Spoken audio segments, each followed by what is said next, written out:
What is it about Christmas?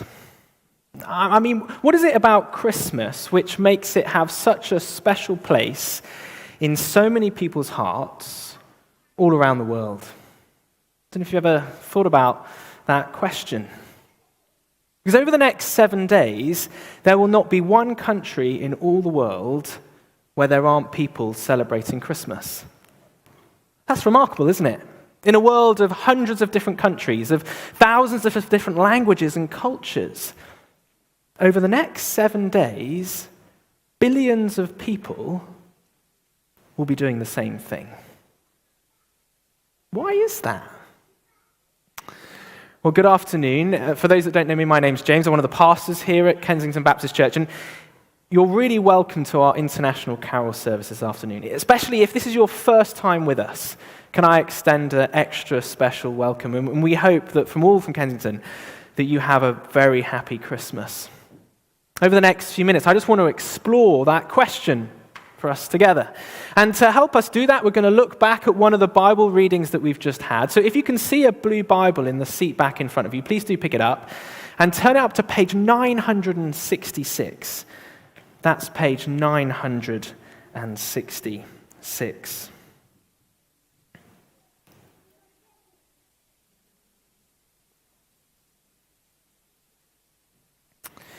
Now, as we think about this question together, what is it that makes Christmas so special?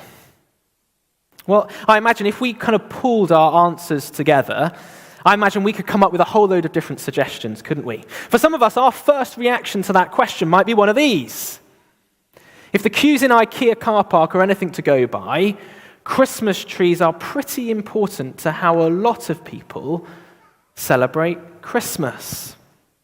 One person described how they feel about Christmas trees like this. They said, "Nothing ever seems too bad, too hard, or too sad when you've got a Christmas tree in the living room." Now, that's quite a lot of emotional pressure to put on what is essentially a dead tree, isn't it? But if that is how we feel about Christmas trees, it still doesn't really answer our question, does it? Because after all, IKEA now have more stores in China than they do in the UK. Did you know that? More stores in China than they do in the UK, and I can tell you they sell a lot less Christmas trees over there than they do over here. What is it that makes Christmas so special in so many people's hearts all around the world? Well, if it's not Christmas trees, perhaps some of us others would put our hands up and say, "Oh yeah, it's the giving and receiving of presents." I'm sure there isn't many of us in this building this afternoon who doesn't love to receive a present. Maybe it's a new train set. Perhaps it's a body lotion collection. Maybe it's a voucher to our favorite shop. To receive a thoughtful present from somebody else is a wonderful thing, isn't it? And that's, of course, not to speak of the joy that we get when we give others a present and it's so gratefully received. Here's how one person summed up presents. They said, "One of the most glorious messes in all the world is the mess created in the living room on Christmas Day." Christmas presents are wonderful to give and to receive. But again, as we think about that question, does it really give us the full answer? Because, of course, there are many countries around the world where they don't give so many Christmas presents. We might think of a country like the Democratic Republic of Congo. Not so many Christmas presents are given and received there because people don't often have the money. But over the next 7 days in the DRC, there will be lots of singing, there will be lots of dancing, there will be lots of eating together.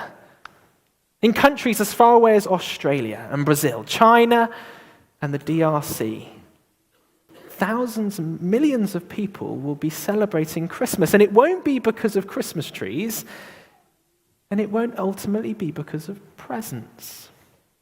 So what is it? What is it that makes Christmas so special in so many people's hearts in all around the world?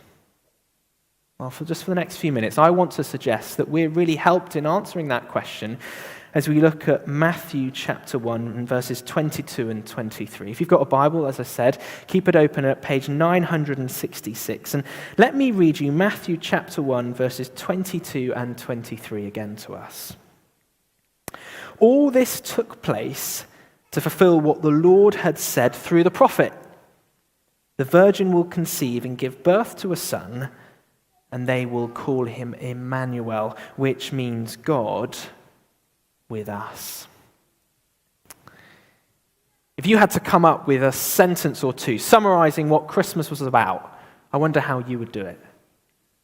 Well, I reckon we can't do much better than these two verses here. And the reason that these two verses are so helpful is because they help us see that this story of a baby born 2,000 years ago, well, this story is part of a much bigger story.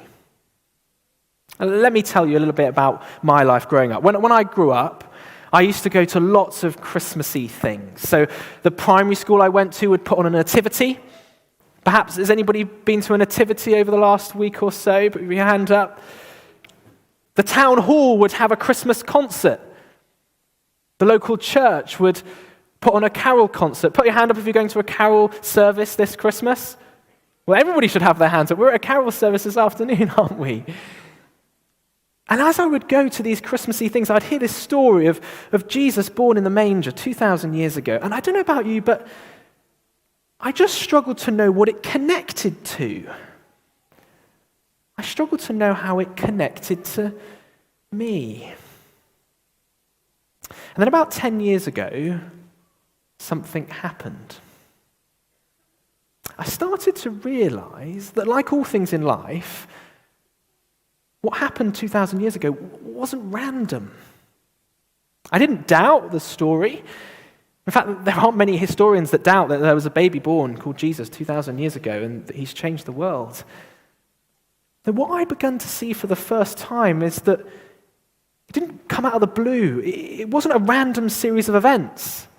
No, as verse 22 helps us see, that there were things that happened before and there would be things that happened after. But what was it that happened before? Well, we read in the Bible that at the beginning of time, God created a world of life, of love, of light. God created a beautiful world with beautiful people in a beautiful place to enjoy a beautiful relationship with him. But it wasn't long before those people, instead of trying to enjoy their relationship with God, they decided to play him. We see that a lot in the world around us, don't we? Whether it's in the workplace or on our street, in our home, we often see people trying to play God, don't we? I guess if we're honest, we try and do that as well sometimes as well, don't we? That passive-aggressive email at work, maybe. Fighting over the remote control at home. Working out under the Christmas tree. Who's going to give us what Christmas present? And the saddest thing about what happened when these first humans tried to play God was that, well, God couldn't put up with that. You see, because God is God, he can't tolerate selfishness. He can't tolerate what the Bible calls sin.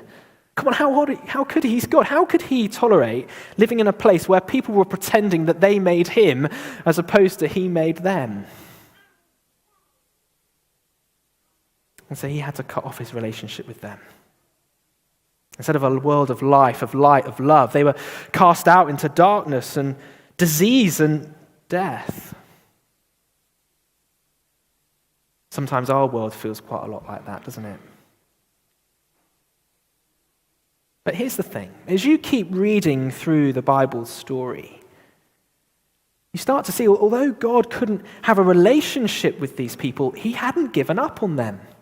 Because as you read through the Bible's story, you start to spot these promises, these amazing promises that God gave to his ancient people Israel. And we read one of them there in that verse 23, that little number 23. Have a look down with me. This promise was spoken to the people of Israel at the time of the prophet Isaiah, 735 years before Jesus was born. And at that time, what were Israel up to? Well, they were trying to play God. Like those first humans did, they were trying to play God. Like we often do, they were trying to play God. And into that selfishness, into that sin, this is what God said to them. The virgin will conceive and give birth to a son, and they will call him Emmanuel, which means God with us. That's an inspiring Bible verse, if there is one, isn't there? It's one to stick up and put on your fridge. And teachers of the Old Testament, the Jewish rabbis and teachers, they would have known this promise and they would have taught it and they'd have studied it. And as they would have reflected on it on those hundreds of years as they went from century to century, they would have thought that this promise, it was going to be fulfilled by God sending maybe kind of a messenger so he could kind of figuratively, metaphorically, symbolically be with his people. But then we come to Matthew chapter 1. And we come to those Bible readings that we've had during our service this afternoon. We read of this teenage girl, a lady called Mary, in an ordinary place. And she meets an angel who says that she's going to give birth to a son, although she's never had sex. Her angel appears to her husband her husband Joseph, and the angel tells Joseph that Mary's going to have a son and that he shouldn't divorce her, but call him Jesus because he will save his people from their sins. And then the penny starts to drop. And we start to see that this promise that God gave through Isaiah 735 years before, it was even more amazing than anybody dared to imagine. God promised to come to his people. God promises to come to us. This is what makes the Christmas story so amazing. Because the birth of the baby Jesus is part of a bigger story, a greater story. We might even say the greatest story. And what makes that so significant is this. We all try and live our lives in light of a story, don't we? Thought about that? We all try and live our lives in accordance with what we think is the true story of all humanity, where we think we've come from, where we think we're going. As I was preparing for this talk this afternoon, I did quite a dangerous thing. Do you want to know what it was? I asked Google a question. That can always be a dangerous thing, can't it? And as I typed into the Google search engine, what have people said about Christmas? And I came up with all of these clickbait articles. These articles like 50 Best Christmas Sayings 2021. Or this was a good title, 100 Best Christmas Sayings Ever.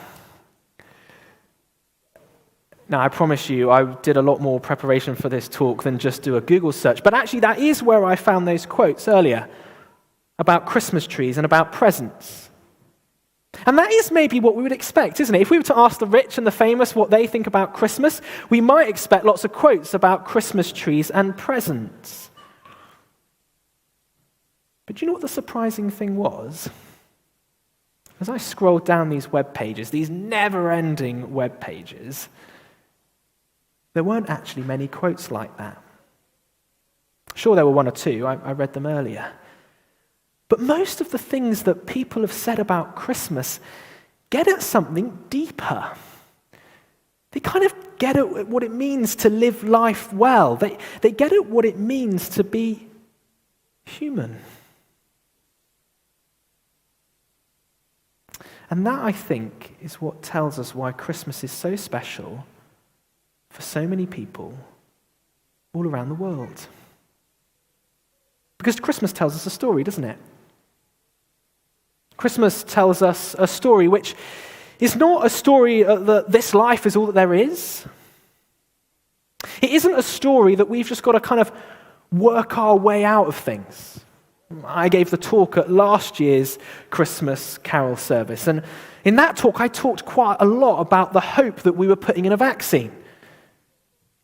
And here we are, nearly a year on to the day, And what's everybody talking about? Putting a hope in a vaccine. The story of Christmas tells us that we don't have to just pull our bootstraps up. It's not that this life is all that there is. And Christmas tells us a story that God reaches out to us. He wants us. In our selfishness, in our sin, God wants to invite us in. That, I think, is what makes Christmas so special for so many people all around the world. Many of whom who don't have Christmas trees, and some of them who don't have presents.